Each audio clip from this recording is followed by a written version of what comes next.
बिस्मिल्लाहिर्रहमानिर्रहीम। अस्सलाम वालेकुम। ढाबा मज़ाक ऋषि के चैनल पे खुश आमदीद।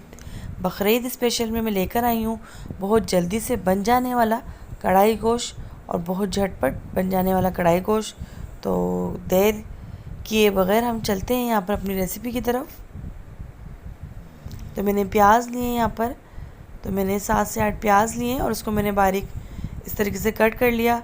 टमाटरों को मैंने इस तरीके से लंबाई में कट कर लिया है और गोश्त को मैंने धोकर रख दिया था और बोटियों को मैंने इस तरीके से कट करवा लिया था। तकरीबन 3 पाव मेरा गोश्त है बीफ का। बारीक कटी हुई अदरक, धनिया है 1 टेबल स्पून, इसको मैंने कूट लिया। इनको मैं कूट लूँगी इस तरीके से बारीक बारीक। और क्वार्टर मेरी हल्दी है और 1 टेबल स्पून कुटी हुई मिर्चें, हरी मिर्चें हैं। 2 टेबल स्पून मेरा लहसुन अदरक का पेस्ट है और 1 कप मैंने इसमें पानी ऐड करके रख दिया है। तो कुकिंग ऑयल मैंने लिया था 1 कप और यहाँ पर मैंने अपनी प्याज ऐड कर दिए। वैसे तो अक्सर कढ़ाई गोश्त में हम सब एक साथ मिक्स कर देते हैं हम, तो यहाँ पर हम थोड़ी सी चेंज बना रहे हैं। यहाँ पर प्याज को हम हल्की सी सोते कर लेंगे यहाँ पर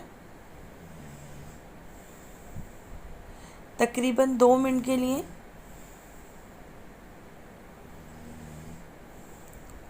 तो ये देखिए मेरी प्याज सोते हो गई थी। तो यहीं पर ही हम अपने गोश्त को धोकर हमने यहाँ पर ऐड कर दिया।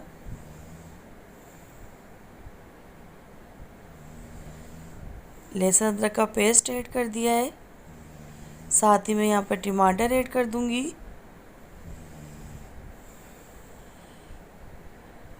यहाँ पर तकरीबन हम सारे मसाले एक साथ ऐड कर देंगे। तो यहाँ मैंने अपनी हल्दी और कुटी मिर्ची ऐड करी है, नमक ऐड करा है।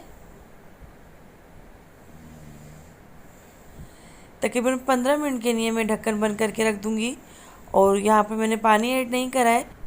प्याज, टमाटर और लहसुन अदरक के पेस्ट में पानी था तो उसी पानी में हम गोश्त को गलाएंगे। तो यहाँ पर मैं मिक्स कर लूँगी और यहाँ पर बहुत प्यारी खुशबू आ रही है और ये बहुत कम मसालों से हमारी रेसिपी तैयार हुई है और बहुत मज़ेदार रेसिपी। तो यहाँ मैंने 1/2 टेबल स्पून अपनी कश्मीरी लाल मिर्ची ऐड करी है ताकि इसमें प्यारा सा कलर आ जाए। वो क्या होता है कि अगर दिखने में अच्छा लगता है तो खाने में तो और ही मज़ेदार लगता है। तो यहाँ पर देखिए कितना प्यारा सा कलर आ गया।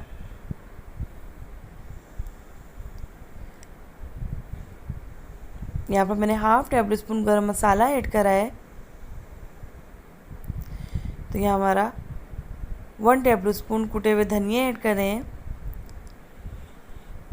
अब यहाँ पर तकरीबन हमारा भूनने का टाइम आ गया है गोश्त का। तो यहाँ मैंने साथ ही हरी मिर्चें भी ऐड कर दी हैं और कुछ मैंने रेड मिर्ची ऐड करी हैं। अगर आपके पास हो तो आप ऐड कर सकते हैं, नहीं तो स्किप भी कर सकते हैं। तो यहाँ पर हम अपने गोश्त की अच्छी सी भुनाई कर लेंगे। तो यहाँ मैंने अच्छी सी गोश्त की भुनाई कर ली थी तकरीबन और तरी भी ऊपर आ गई थी। तो यहाँ पर जो है मैंने 1 टेबल स्पून नींबू ऐड करा है। बहुत मज़ेदार ये बनके तैयार हुआ था। तो इसको आप नान के साथ, चपाती के साथ नोश फरमाइए। और मेरी रेसिपी अच्छी लगे तो मुझे कमेंट्स लाजमी करिए और लाइक कीजिएगा, सब्सक्राइब कीजिएगा और बेल आइकन के बटन को लाजमी प्रेस कीजिएगा ताकि मेरी हर आने वाली वीडियो की नोटिफिकेशन आप सबको सबसे पहले मिल सके। और यहाँ अपना ढेर सारा ख्याल रखिएगा और मुझे दुआओं में याद रखिएगा। अल्लाह हाफिज़।